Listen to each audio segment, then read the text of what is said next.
வணக்கம். நான் உங்கள் Varun Srivardhan. Welcome to my channel சனாதனத்தின் கைடு. இந்த வார கடைசியில் நான் உங்களை சந்திப்பதில் மகிழ்ச்சி அடைகின்றேன். நகரத்தார் கோயில்களுடைய பகுதி தொடர் வரிசையை பார்த்துக் கொண்டிருக்கின்றோம். அனைத்தும் பைரவர் சார்ந்த கோவில்களே தான். இன்று நாம் பார்க்கக்கூடிய கோவில்கள்ல பார்த்தோம் என்றால் அச்ச பைரவர் கோவில்களில் ஒன்றான சூரக்குடி கதாயுத பைரவர் கோவிலை பற்றி பார்க்க போகின்றோம். போன பைரவருக்கு பார்த்தோம்னா அச்ச பைரவர் தலங்களில் ஒன்றான இழுப்பக்குடி பைரவர் கோயிலை பற்றி பார்த்தோம். அது 8வது கோயிலானது. இழுப்பக்குடி பைரவர் கோயில சொர்ணாகர்ச்சன பைரவரை பார்த்தோம். இப்பொழுது இந்த கோவில்ல இருக்கக்கூடிய பைரவர் சற்று வித்தியாசமான பைரவர். எங்குமே இல்லாத ஒரு காட்சி, சிவகங்கையில் மட்டுமே உள்ளது. சில கோவில்களில் உள்ளவர். இவர் கதாயுதத்துடன் காட்சி தருகின்றார். இந்த பைரவர் கதாயுத பைரவர் என்றே பெயர் இவருக்கு.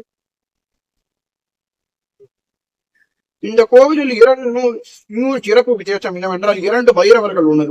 முன்பு பாண்டியர் காலத்து பைரவர் ஒன்று உள்ளது. 3 பைரவர்கள் உள்ளார்கள். அதாவது எவ்வாறு என்றால் பைரவர் எவ்வாறு முன்பு ஒரு சிலை பாண்டியர் காலத்து சிற்பம் ஒன்று இந்த கோயிலில் உள்ளது. கதாயுத பைரவர். அது நவகிரகத்தில் உள்ள சனீஸ்வரர் நோக்கு பார்த்தவாறு வைக்கப்பட்டு இருக்கின்றது. இங்குள்ள சனீஸ்வரர் ஒற்றை காலில் காகத்தின் மீது வைத்துக் கொண்டு நிற்கின்றார். ஒற்றை கால் சனீஸ்வரர் என்ற பெயர். ஒரு காலை காகத்தின் மீது ஊன்றி நிற்கின்றார். இன்னொன்று, இந்த கோயிலின் தலவிருட்சம் மகிழ மரமாகிய இடத்தில் பைரவருக்கு ஒரு பலிபீட வடிவில் ஒரு பீடம் அமைந்துள்ளது. அங்கே சூலம் கொண்டு வைப்படுகின்றனர் நகரத்தார்கள். 3வதாக இருக்கக்கூடிய பைரவர் தான் சுவாமி சன்னதிக்கு இடதுபுறமாக அமைந்துள்ள கதாயுத பைரவர். அவர்தான் இந்த கோயிலில் பிரதான மூர்த்தியாக உள்ளார். உற்சவ மூர்த்தியும் இதே போன்று கதாயுதத்துடன் எழுந்தியவாறு இருக்கின்றார். சரி, கோவிலை பற்றி பார்ப்போம். இந்த கோயிலுக்கு பேரு நகர சூரக்குடி என்ற பெயர். சூரக்குடி என்பதில் 2 சூரக்குடி உள்ளது. இது காரைக்குடி மாவட்டம் எங்கு உள்ளது என்றால் காரைக்குடியிலிருந்து கானாடு காத்தான் வழியாக கழனி வாசல் வழியாக நாம் சென்றோம் என்றால் இந்த கோயிலை அடைந்து விடலாம். அதாவது புதுக்கோட்டை செல்லும் வழியில் அமைந்துள்ள ஒரு கழனி வாசல். காரைக்குடியிலிருந்து கழனி வாசல் வழியாக கானாடு காத்தான் வழியாக 20 கிலோமீட்டர் சென்றால் நகர சூரக்குடி என்கிற ஊரில் செல்லலாம்.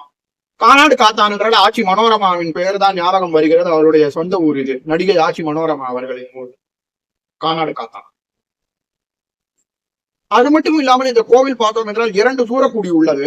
அதில் ஒன்று நகர சூரக்குடி, இன்னொன்று வன்னியர் சூரக்குடி என்று அழைக்கப்படுகின்றது. நகர சூரக்குடியில் தான் இந்த தேசிகநாதர் கோயில் அமைந்துள்ளது. நகரத்தார் கோயிலில் 9ஆன தேசிகநாதர் கோயில் அமைந்துள்ளது. சரி, இங்குள்ள பேருடைய ஏன் இந்த ஊருக்கு பேர் சூரக்குடி என்று பெயர் வந்ததை நாம் பார்ப்போம். தலவரலாற்றினை தலபுராணத்தை பார்ப்போம். அதாவது 3 வித தலபுராணங்கள் இந்த கோயிலுக்கு சொல்லப்படுகின்றன. அதாவது சூரபத்மன் எனும் அரக்கன் முருகனால் கொல்லப்பட்டவன். இறைவன் சிவனிடம் இருந்து அளப்பரிய வரங்களை பெற்றவன். ஆனால் தன்னுடைய மகவால் தான் தனக்கு வர வேண்டும், சிவபெருமானுடைய ஒரு சக்தியினால் தான் தனக்கு மரணம் நிகழ வேண்டும் என்று கேட்டதன்படி முருகனால் கொல்லப்பட்டவன். அவன் இந்த இறைவனை வைப்பட்டவனால் இந்த ஊருக்கு பேர் சூரக்குடி என்ற பெயர் வந்ததாக ஒரு தலபுராணம் சொல்லப்படுகின்றது. இன்னொன்று, சூறை மரங்கள், அதாவது சூறை எனும் ஒருவித மரங்கள் இறைந்து இருப்பதால் இன்னமும் சிறு மரங்கள் இங்கே இருக்கின்றன. இந்த ஊரில் இருந்திருப்பவனால் தான் இந்த ஊருக்கு பேர் சூரக்குடி என்ற பெயர் வந்ததாக சொல்லப்படுகின்றது. 3வதாக தட்ச யாகம். அதாவது தட்சன் சிவபெருமானை அவமதித்து ஒரு யாகம் நடத்தினான். அங்கே சதிதேவி தனது உயிரை மாய்த்து கொண்டாள் யோக சக்தியினால்.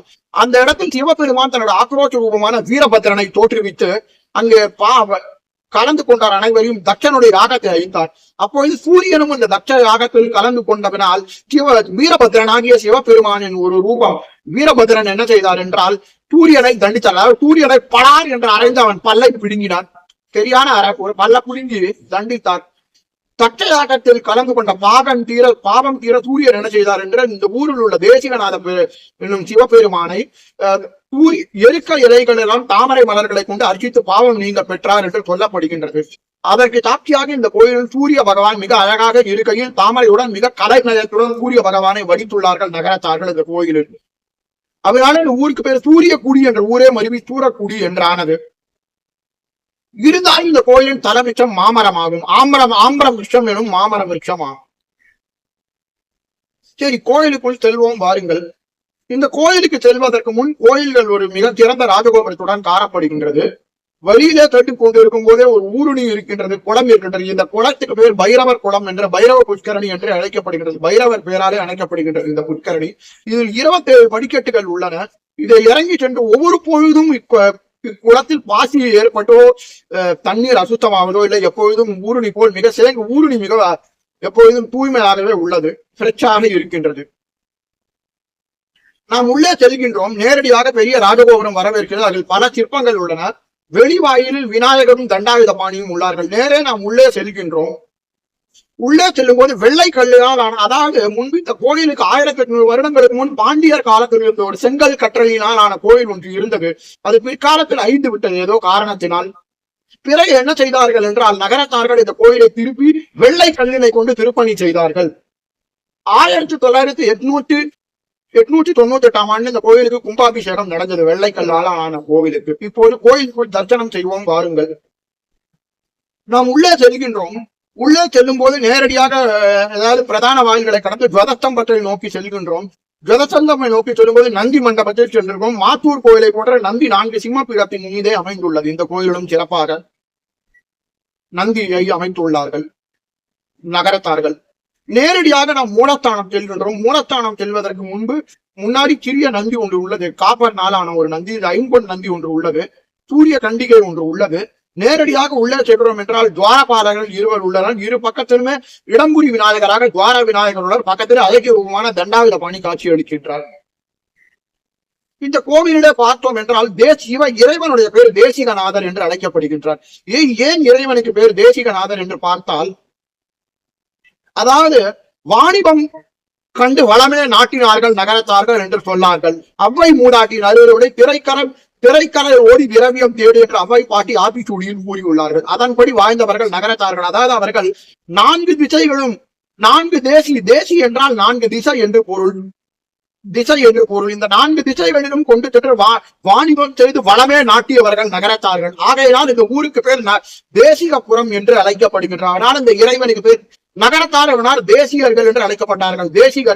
தேசி என்று அழைக்கப்பட்டார்கள். தேசி என்றால் 4 திசைகளும் சென்று வாணிபம் கொண்டு வளமே நாட்டியவர்கள். அதனால் இந்த இறைவனுக்கு பேர் தேசிக மணிபுரம், தேசிகாபுரம், தேசிக நாராயணபுரம் என்று எல்லாம் இந்த ஊர் அழைக்கப்பட்டார். அதனால் இந்த இறைவனுக்கு பேர் தேசிகநாதர் என்ற பெயர் கொண்டு அழைக்கப்படுகின்றார்.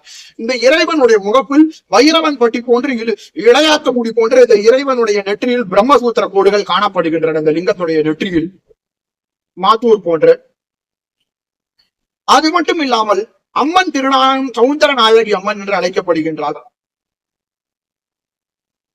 அம்மன் தனது இரு கைகளில் நீலோத்பல மலர் தாமர மலர்களை எழுந்து ஒரு கையில் வரதஹஸ்தம், இன்னொரு கையில் அபயஹஸ்தம் வரதமுத்திரையுடன் எழுந்தருளிக்கின்றால் 2 சன்னதியின் இருபுறமாக இச்சாசக்தி துவார சக்திகள் எழுந்தருளியுள்ளனர். மிக விசேஷமாக அமைந்துள்ளது. அது மட்டும் இல்லாமல் நாம் பிராகார வலம் வருகின்றோம்.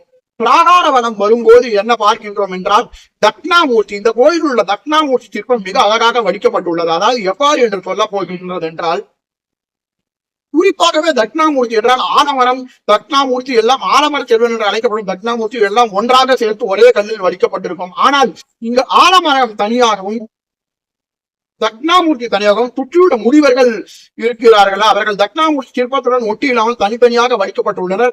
அதாவது தேக்கு மர தூண்கள் இல்லாமல் 2 கருங்கற்களை கொண்ட தூண்களை கொண்டு இந்த தட்சிணாமூர்த்தியோட சிற்பம் வடிக்கப்பட்டுள்ளது. மேலே உள்ள விதானம் தேக்கு மரத்தினால் ஆனாலும் கருங்கல்லால் ஆணிகளால் கொண்டு அடிக்கப்பட்டு மிக கலைநயத்துடன் வடிக்கப்பட்டுள்ளது. கீழே 2 சிம்மங்கள் தாக்குகின்ற சிம்ம தூண்களுடன். இது இழுவன் கோட்டை சிற்பி நகரத்தார்களால் கட்டப்பட்டுள்ள கோயில் என்றே சொல்லலாம். அவர்களுடைய கலைக்கு சான்று இது. பிறகு நாம் வருகின்றோம்.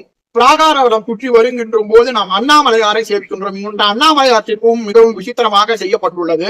அன்ன வடிவில் பிரம்மா மற்றும் வராக வடிவம் கொண்டு அவர்கள் 2ம் நன்றாக தெரியும்படியான அழகிய வடிவில் வளமித்துள்ளார்கள் இந்த அண்ணாமலையார் சிற்பத்தை. பிறகு கோட்டத்தில் உள்ள பிரம்மா சிற்பத்தை பார்க்கின்றோம். பிரம்மாவின் சிற்பம் மிக அழகாக உள்ளது. அச்சமாலை கமண்டலத்துடன் அச்சபந்தனம் அழகாக காட்டப்பட்டுள்ளது. மற்றும் இன்னொன்று இந்த கோயிலில் உள்ள துர்க்கை சிற்பமும் மிக அழகு. கையில் சக்கரம், ஆயி, சங்கு இவற்றுடன் ஏந்தி அபய வரதமுத்திரனுடன் காலில் மதிதாட்டுடன் இல்லாமல் அமைக்கப்பட்டிருக்கும் துர்க்கையின் சிற்பம் இது வேற எங்கும் காண கிடைக்காத இந்த கோயில். நாம் பிராகாரவனம் வந்து கொண்டே இருக்கின்றோம். 63 சைவ நால்வர்கள் இவர்களுடைய சிலை வடிக்கப்பட்டுள்ளனர். மற்றும் இந்த கோவிலில் நாம் பிராகாரவனம் வந்து கொண்டே இருக்கும்போது பாண்டியர் காலத்து பைரவரை காண்கின்றோம். இதுதான் அந்த பாண்டியர் காலத்து முதல் கதாயுத பைரவர். கையில் உடுக்கை தர்ப்பம், இன்னொரு கையில் கபாலம் கதாயுதத்துடன் எழுந்தருளியுள்ளார். இந்த பைரவர் இவர் சனீஸ்வரனை நோக்கியுள்ளார். நேரடியாக நாம் பைரவர் சன்னதிக்கு வருகின்றோம். பைரவர் சன்னதிக்கு வந்து கொண்டிருக்கும் போது என்ன பார்க்கின்றோம் என்றால், மிக அழகாக அமைந்துள்ளது பைரவருடைய சிலை. அதாவது பைரவர் என்றாலே கோர உருவம் கொண்டவர். அதாவது எப்போதுமே அவருடைய கையில் என்ன இருக்கும் என்றால் அதாவது உடுக்கை, நாகபாசம், கபாலம், திரிசூலத்துடன் எழுந்தருளியிருப்பார் பைரவர். இந்த கோயில் உள்ள பைரவர் எவ்வாறு உள்ளார் என்றால், கையில் உடுக்கை, நாகபாசம், இந்த கையில் கபாலம், இடது கையில் இடது கையில் கபாலம், வலது கையில் கதாயுடத்துடன் இருக்கின்றது. ஒரு நாய் வாகனம் இடது பக்கம் நோக்கி அவரை பார்த்து கொண்டு இருக்கின்றது. பைரவரை மேல் நோக்கி பார்த்து கொண்டு இருக்கின்றது தனது கண்களால். மிக அழகாக வடிக்கப்பட்டுள்ள சிற்பம். இந்த பைரவர் மிக சிறப்பான பைரவர், கதாயுத பைரவர். அதாவது இந்த பைரவருடைய சிற்பத்தை எவ்வாறு அமைத்துள்ளார் என்றால், பைரவர் தனதை சுற்றி அவருடைய 2 கண்களுக்கு ஏற்ப 2 ஜன்னல் கருங்கலினாலான பலகணிகளை அமைத்துள்ளார்கள், தாளரங்களை. எவ்வாறு என்றால், இந்த ஊரில் வசிக்கும் நகரத்தார்கள், பூவாண்டிப்பட்டி நகரத்தார்கள் காலையில் எழுந்தவுடனே பைரவரை தரிசிக்கும் விதானம் வடிவமாக அமைத்துள்ளார்கள் இந்த பைரவருடைய சிலையை, தனதியை. அவ்வளவு பைரவ பக்தி உடையவர்கள் என்று இவர்கள் சான்றாக, இவர்களுடைய பக்தியின் சான்று அழகாக எடுத்து காட்டப்படுகின்றது. மற்றும் இந்த கோயிலில் நாம் பிராகார வலம் வந்து கொண்டிருக்கும் போதே பார்க்கின்றோம், கஜலட்சுமியின் சிலை அழகாக சன்னதி உள்ளது. அங்கே சிலை மிக அழகாக அமைந்துள்ளது. தாயார், கஜலட்சுமி தாயார் மேலே 2 பக்கமும் யானை அவளுக்கு மேலே நீரை சொரிகின்றது போல் சிலை ஒற்றை கல்லினால் அமைந்துள்ளது. பிறகு முருகப்பெருமான் அமைந்துள்ளார். மயில் வாகனம் தனி சன்னதியில் முருகப்பெருமான் வள்ளி தேவசேனாவுடன் மயில் வாகனத்துடன் அமைந்துள்ளார் தனி சன்னதியில். பிறகு சரஸ்வதி தேவி மிக அழகான சிற்பமாக அமைந்துள்ளது.